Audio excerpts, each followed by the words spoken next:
क्या विकास की कीमत किसी सभ्यता, किसी आस्था और किसी संस्कृति का कत्ल हो सकता है? क्या किसी उद्योगपति की तिजोरी को भरने के लिए भगवान राम के पैरों के निशानों को मिटाया जा सकता है? और सबसे बड़ा सवाल, क्या हमारे राजनेता दिन में जिस धरोहर को बचाने की कस्में खाते हैं, रात के अंधेरे में उसी पर आरी चलाने की मंजूरी दे देते हैं? नमस्कार, उज्जवल भूमि देख रहे हैं आप अभिषेक दुबे के साथ। आज बात सिर्फ कोयले की एक खदान की नहीं है, बात छत्तीसगढ़ के उस सरगुजा की है जो आज बारूद के ढेर पर बैठा है। एक तरफ आस्था है, आदिवासियों की सदियों पुरानी जल जंगल जमीन की सभ्यता है, भगवान राम की विरासत है, और दूसरी तरफ एक उद्योगपति की अंधी भूख और राजनेताओं की दोहरी सियासत। आज के इस विश्लेषण में हम उस सच का सामना आपको कराएंगे जिसे देखकर रूह कांप जाएगी। वीडियो को अंत तक देखिएगा, क्योंकि आज जिस सच को हम बेनकाब करने जा रहे हैं वो आपको सोचने पर मजबूर कर देगा। सबसे पहले यह समझना जरूरी है कि यह पूरा फसाद जिस रामगढ़ पहाड़ी को लेकर है उसका महत्व क्या है। यह कोई आम पहाड़ी नहीं है, यह भारत की सांस्कृतिक और ऐतिहासिक चेतना का जीवन दस्तावेज है।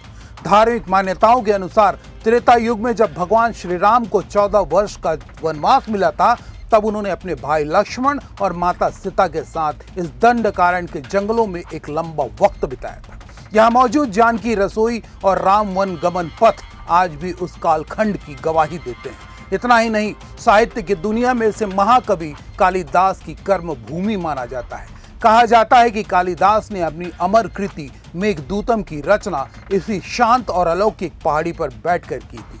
यहाँ स्थित गुफाएं विश्व की सबसे प्राचीन नाट्यशाला मानी जाती है। इसके साथ ही यहाँ के मूल निवासी यानी आदिवासी समाज के कई देवी देवताओं का वास इस पर्वत पर है। लेकिन आज इस इतिहास पर, इस आस्था पर एक बहुत बड़ा ग्रहण लग चुका है, और यह ग्रहण किसी प्राकृतिक आपदा का नहीं बल्कि इंसानी लालच का है। अब आते हैं उस असली विलेन पर जिसने इस पूरी शांति को बारूद की गंध में बदल दिया है। केंद्र सरकार के पर्यावरण मंत्रालय ने छत्तीसगढ़ के इस अति संवेदनशील इलाके में केते एक्सटेंशन कोल ब्लॉक को हरी झंडी दे दी है। तकनीकी रूप से यह खदान राजस्थान सरकार की है, लेकिन इसे चलाने यानी यहां से कोयला खोद कर निकालने का ठेका किसके पास है? देश के सबसे रसूखदार उद्योगपति अडानी समूह के पास। जरा आंकड़ों पर गौर कीजिए, आपका दिल दहल जाएगा। इस खदान का 95% से ज्यादा हिस्सा घने सघन जंगलों के बीच आता है। कोयला निकालने के लिए इस हसदेव अरण्य और सरगुजा के इलाके से 5 लाख से भी ज्यादा पेड़ काटे जाएंगे। सोचिए, जब 5 लाख पेड़ कटेंगे तो वहां का पर्यावरण कैसा होगा? जब इस कोल ब्लॉक में कोयला निकालने के लिए जमीन के सीने को चीरकर भारी बारूदी विस्फोट किए जाएंगे तो उससे पैदा होने वाले भूकंप के झटके इस ऐतिहासिक रामगढ़ पहाड़ी को हिलाकर रख देंगे। पर्यावरणविदों का साफ कहना है कि इन धमाकों से रामगढ़ पहाड़ी के टूटने और बिखरने का सीधा खतरा है।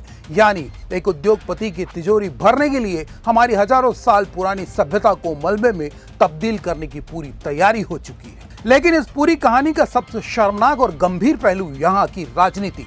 जनता को मोहरा बनाकर पक्ष और विपक्ष किस तरह अपनी सियासी जमीन बचा रहे हैं और कैसे अपनी राजनीति की रोटियां सेक रहे हैं, अब उसे समझिए। अभी कुछ ही दिन पहले छत्तीसगढ़ के मुख्यमंत्री विष्णुदेव साय खुद लाव लश्कर के साथ रामगढ़ महोत्सव बनाने पहुंचे थे। वहां मंच से उन्होंने बड़े बड़े दावे किए। उन्होंने कहा कि रामगढ़ हमारी गौरवशाली इतिहास का जीवंत प्रतीक है, सरकार इसके संरक्षण के लिए प्रतिबद्ध है, और उन्होंने तुरंत 1 करोड़ रुपए देने का ऐलान भी कर दिया। प्रदेश के संस्कृति और पर्यटन मंत्री राजेश अग्रवाल ने भी जनता को आश्वस्त किया कि चाहे कितना भी बड़ा आदमी क्यों ना हो, अगर रामगढ़ को खतरा हुआ तो कोयला नहीं निकालने दिया जाएगा। सुनने में यह बयान कितना अच्छा लगता है। ऐसा लगता है जैसे सरकार सचमुच भगवान राम की विरासत के लिए खड़ी है। लेकिन पर्दा हटाइए और कड़वा सच देखिए, इसी सरकार के राज में जून 2025 में इस कोल ब्लॉक से कोयला निकालने की अंतिम मंजूरियां दे दी गई। तो क्या यह माना जाए कि एक तरफ जनता को शांत करने के लिए 1 करोड़ का झुंझुना थमाया जा रहा है और दूसरी तरफ पर्दे के पीछे से अडानी की आरी को हरी झंडी दिखाई जा रही है? ये रामगढ़ और इस रामगढ़ का उल्लेख हमारे देश के वेद, पुराण, उपनिषद सब में मिलता है। विख्यात कवि कालिदास मेघदूतम की रचना यहीं पर किए हैं। वास्तव में आज यहाँ पर आकर बहुत अच्छा लगा है। अब बात करते हैं विपक्ष की। कांग्रेस के वरिष्ठ नेता और पूर्व उप मुख्यमंत्री टीएस सिंहदेव इस समय इस प्रोजेक्ट के खिलाफ सबसे मुखर आवाज बने हुए हैं। उन्होंने रामगढ़ संरक्षण और संवर्धन समिति बनाकर बाकायदा एक आंदोलन छेड़ दिया है। सिंहदेव का कहना है कि अगर मैं इस ऐतिहासिक धरोहर को बचाने के लिए खड़ा नहीं हुआ तो खुद को कभी माफ नहीं कर पाऊंगा। सिंहदेव दावा करते हैं कि जब राज्य में कांग्रेस की भूपेश बघेल सरकार थी तब उन्होंने हाथियों के लेमरू प्रोजेक्ट और रामगढ़ को बचाने के लिए इस केते एक्सटेंशन कोल प्रोजेक्ट को खारिज कर दिया था। लेकिन जैसे ही बीजेपी की सरकार आई, पुरानी रिपोर्ट को बदलकर नई रिपोर्ट लाई गई और खदान को मंजूरी दे दी गई। लेकिन जनता के मन में यहाँ भी एक सवाल है, जब कांग्रेस सत्ता में थी तब भी हसदेव के जंगलों में पेड़ कटे थे, तब भी आदिवासियों ने रायपुर तक पैदल यात्रा की थी, तो क्या आज विपक्ष का यह आंदोलन सचमुच आदिवासियों की संस्कृति और राम की विरासत को बचाने के लिए है, या फिर यह सिर्फ अपनी खोई हुई सियासी जमीन को वापस पाने का एक जरिया है? दुर्भाग्यपूर्ण है, विशेष करके रामगढ़ पहाड़ी को होने वाले नुकसान की जो संभावनाएं हैं उसको मद्देनजर रखते हुए तब देखेंगे इसमें क्या विकल्प हम लोग आगे इस बात को कहाँ तक ले जा सकते हैं, कानून का सहारा लिया जा सकता है कि नहीं। हाई कोर्ट के हमारे वरिष्ठ अधिवक्ता हैं, उन लोगों से कंसल्ट करें। जी, मैंने पहल की थी, साथियों के साथ सब हम लोगों ने पहल की थी और ये दुर्भाग्यपूर्ण रहा कि प्रधानमंत्री कार्यालय से, पर्यावरण कार्यालय से भी जानकारी आने के बाद और रिकॉर्ड जब स्पष्ट उपलब्ध हैं कि जो राम जी का मंदिर ऊपर है वो 10 किलोमीटर के दायरे के अंदर है, बावजूद उसकी अनुमति दी गई है, ये दुर्भाग्यपूर्ण। हाँ, इसमें दो बात नहीं है कि अदानी कंपनी जो है ये बहुत ज़्यादा इसमें पहल कर रही है खदान खोलने के लिए, और इतने खदान है, इतना काम इनके पास है, एक खदान नहीं खोलते तो इनको क्या होता। तो ये मैं तो इनके इस पहल को गैर जिम्मेदाराना मानता हूँ। सरगुजा को तो खतरा नहीं है, लेकिन रामगढ़ की पहाड़ी को जरूर खतरा है, और यदि कोई नुकसान हुआ तो मुझे नहीं लगता है कि लोगों की नाराजगी के सामने फिर अदानी और काम कर पाएंगे। नेताओं के बयानों और उद्योगपतियों के मुनाफे के बीच जो वर्ग सबसे ज्यादा पीस रहा है वो है यहाँ का मूल निवासी आदिवासी समाज।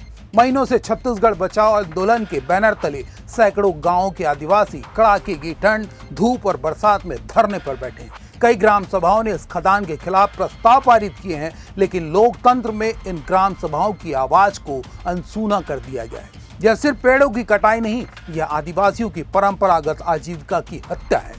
यह उनके जल स्रोतों को सुखाने की साजिश है, और सबसे बड़ी बात, यह पूरा इलाका हाथियों का प्राकृतिक आवास है।